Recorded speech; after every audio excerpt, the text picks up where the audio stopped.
میرا خیال ہے آپ زیادہ بھوکے ہیں، اس نے مسکراتے ہوئے پوچھا۔ میں نے چونک کر اس کی طرف دیکھا، وہ مسکراتی آنکھوں سے میری طرف دیکھ رہا تھا۔ میں نے کندھے اچکائے اور نرم لہجے میں جواب دیا، نہیں، اتنا زیادہ بھی نہیں، میں نے 3 گھنٹے پہلے ناشتہ کیا تھا۔ اس نے کہا لگایا اور بولا، پھر میرا خیال ہے آپ نے زیادہ آرڈر دے دیا ہے، یہ دونوں ڈشیں بڑی ہیں، آپ اکیلے اتنا کھانا نہیں کھا سکیں گے۔ میں یہ سن کر چڑ گیا اور میں نے اس سے پوچھا، آپ اس ریستوران میں کیا کرتے ہیں؟ اس نے مسکرا کر جواب دیا، سر میں یہاں ویٹر ہوں، میں آپ جیسے مہمانوں کی خدمت کرتا ہوں۔ میں نے کہا لگایا اور پوچھا، کیا آپ لوگ کھانے کا بل نہیں لیتے؟ اس نے فوراً جواب دیا، سر یہ ریستوران ہے، ہم اگر بل نہیں لیں گے تو کاروبار کیسے چلائیں گے؟ میں نے عرض کیا، پھر میں کتنا آرڈر دیتا ہوں، میں کتنا کھانا کھاتا ہوں اور میں کتنا کھانا میز پر چھوڑ جاتا ہوں،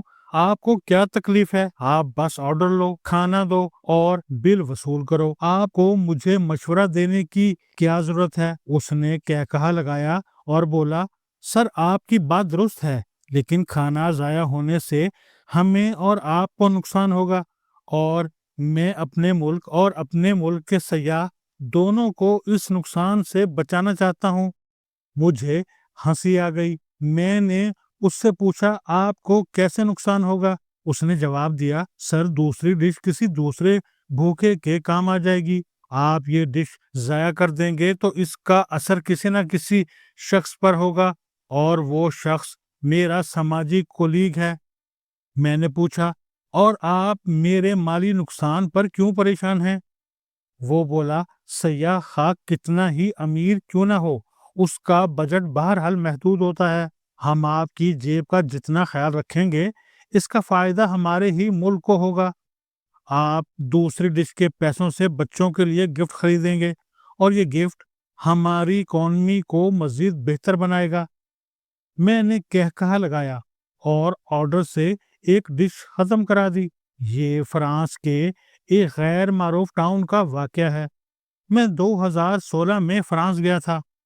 پرفیوم ڈسٹرکٹ اور شیمپین شہر میری منزل تھے۔ آپ نے فلموں میں شادی سالگرہ اور فتوحات کے فنکشن میں شرابیوں کو بوتل کھولتے دیکھا ہوگا۔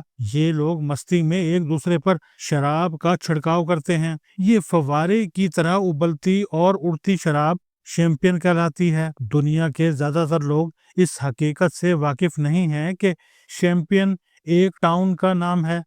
یہ ٹاؤن کہاں واقع ہے، اس کا نام شیمپین کیوں ہے، اور کس نے کب شیمپین نام کی شراب کو اس ٹاؤن کا نام دیا، یہ میں کسی اور کالم میں بتاؤں گا۔ فرانس میں ایک ایسا علاقہ بھی موجود ہے جو پرفیوم ڈسٹرکٹ کہلاتا ہے۔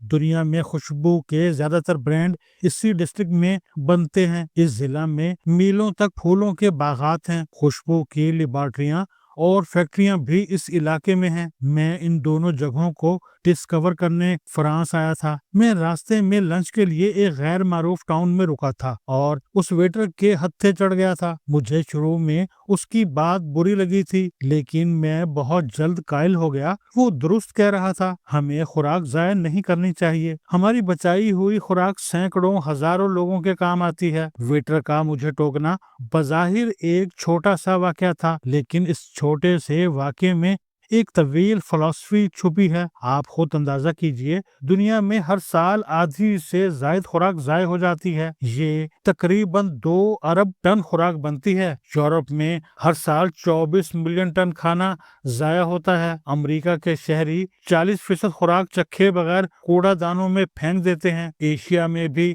42% خوراک ضائع ہو جاتی ہے۔ ہمارے ملک پاکستان میں بھی نصف سے زائد خوراک کچرا گھروں میں ڈال دی جاتی ہے۔ فرانس کے اپنے اعداد و شمار کے مطابق ہر سال 72 لاکھ ٹن خوراک ضائع ہوتی ہے۔ اس خوراک کا 67% حصہ خریدار خود اپنے ہاتھوں سے کوڑا دانوں میں پھینک دیتے ہیں، جبکہ ریستورانوں اور دکانداروں کے ہاتھوں 15% خوراک ضائع ہوتی ہے۔ ایک اندازے کے مطابق فرانس کا ہر شہری ہر سال 30 کلو خوراک ضائع کرتا ہے۔ حکومت کا خیال ہے ہم اگر یہ خوراک بچا لیں تو ہم کروڑوں لوگوں کو مفت فیڈ کر سکتے ہیں۔ چنانچہ فرانس کی حکومت نے اس حقیقت کو ذہن میں رکھتے ہوئے کچھ عرصہ قبل خوراک بچاؤ قانون پاس کر دیا۔ حکومت نے قانون کے ذریعے ملک بھر کے ان تمام ریستورانوں، فوڈ مارکیٹوں اور خوراک کے سٹوروں کو پابند کر دیا جن کا رقبہ 4,500 مربع فٹ سے زائد ہے۔ ان تمام اداروں کو پابند بنایا گیا۔ یہ فلاح و بہبود کی تنظیموں سے معاہدے کریں گے، یہ زائد خوراک انہیں عطیہ کریں گے اور یہ تنظیمیں یہ کھانا ضرورت مندوں کو مفت فراہم کریں گی۔ ملک بھر میں جو ریستوران اس قانون کی خلاف ورزی کرتے ہیں ان کے مالکان گرفتار ہو جاتے ہیں اور انہیں 2 سال قید بھگتنا پڑتی ہے یا پھر 1,000 یورو جرمانہ ادا کرنا پڑتا ہے۔ یہ قانون صرف فرانس تک محدود نہیں ہے بلکہ یورپ کے دوسرے ممالک میں بھی ایسے قوانین موجود ہیں اور ان تمام ممالک کے ریستورانوں میں ویٹرز گاہکوں کو زیادہ آرڈر سے باز رکھنے کی کوشش کرتے ہیں۔ کیونکہ بچا ہوا کھانا محفوظ کرنے اور NGO تک پہنچانے میں ان کا خاصا وقت اور وسائل ضائع ہو جاتے ہیں۔ چنانچہ ان لوگوں کی کوشش ہوتی ہے گاہک ضرورت سے زیادہ آرڈر نہ دیں تاکہ یہ خوف سے بچ جائیں۔ یہ حکومتوں اور قوانین کا معاملہ ہے، لیکن بھارت کے ایک شہری نے چند برس قبل دنیا کا پہلا روٹی بینک بنا کر پوری دنیا کو حیران کر دیا۔ اس شخص کا نام یوسف مکاتی ہے۔ یہ مہاراشٹر کے شہر اورنگ آباد کا رہنے والا ہے۔ یوسف مکاتی نے اپنی بیگم کوثر اور 4 بہنوں سیما، ممتاز، شہناز اور ہما کے مشورے سے روٹی بینک شروع کیا۔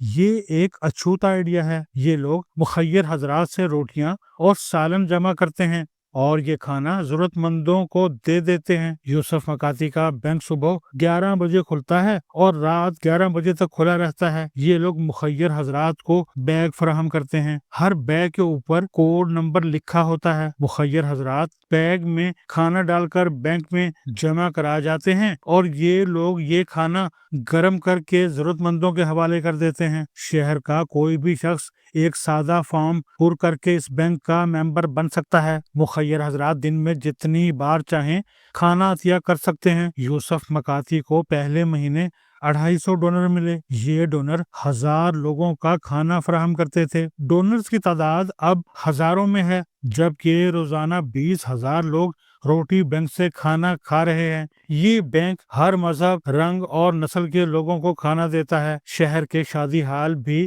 یوسف مکاتی کے اس نیک کام میں شریک ہو چکے ہیں۔ سینکڑوں غیر مسلم شادی ہال بینک کو روزانہ کھانا دے رہے ہیں جبکہ درجنوں مسلم شادی ہال بھی کھانا فراہم کرنے والوں میں شریک ہیں۔ یوسف مکاتی نے مخیر حضرات کی مدد سے بڑے بڑے فریزر خرید لیے ہیں۔ یہ کھانا فریزر میں محفوظ کر لیا جاتا ہے۔ یہ پیکٹ کھانے کے وقت نکالے جاتے ہیں اور گرم کر کے ضرورت مندوں کے حوالے کر دیے جاتے ہیں۔ یوسف مکاتی نے یہ آئیڈیا اتر پردیش کے شہر بندیل کھنڈ سے لیا تھا۔ بندیل کھنڈ کے 40 نوجوانوں نے کچھ عرصہ قبل ایک چھوٹی سی NGO بنائی۔ اس NGO نے شہر کو 8 حصوں میں تقسیم کیا، مخیر حضرات سے کھانا جمع کرنا شروع کیا اور یہ 400 لوگوں کو کھانا دینے لگے۔ یہ خبر ٹیلی ویژن پر چلی۔ یوسف مکاتی نے دیکھی تو اس نے اس آئیڈیا کو مزید ریفائن کر کے باقاعدہ روٹی بینک بنا لیا۔ ہم لوگ بھی اس آئیڈیا سے سیکھ سکتے ہیں۔ ہم بھی ریستورانوں اور شادی ہالوں سے کھانا جمع کرنا شروع کریں۔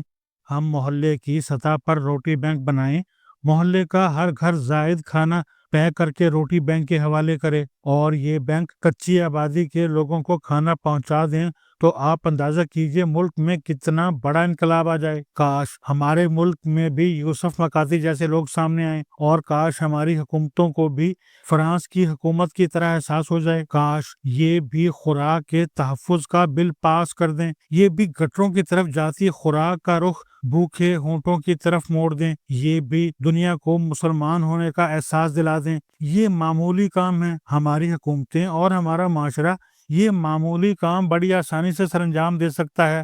بس یوسف مکاتی جیسے لوگوں کو سامنے آنا چاہیے اور مخیر لوگوں کو تحفظ خوراک کا بیڑا اٹھا لینا چاہیے اور ملک بھر میں خوراک کا انقلاب آ جائے گا۔ وہ لوگ جو آج بھوکے پیٹ کے ساتھ سونے پر مجبور ہیں وہ شکر کا کلمہ پڑھ کر اطمینان کی نیند سوئیں گے اور اللہ تعالی ہمیں ان کی نیند کا ثواب عنایت کرتا جائے گا۔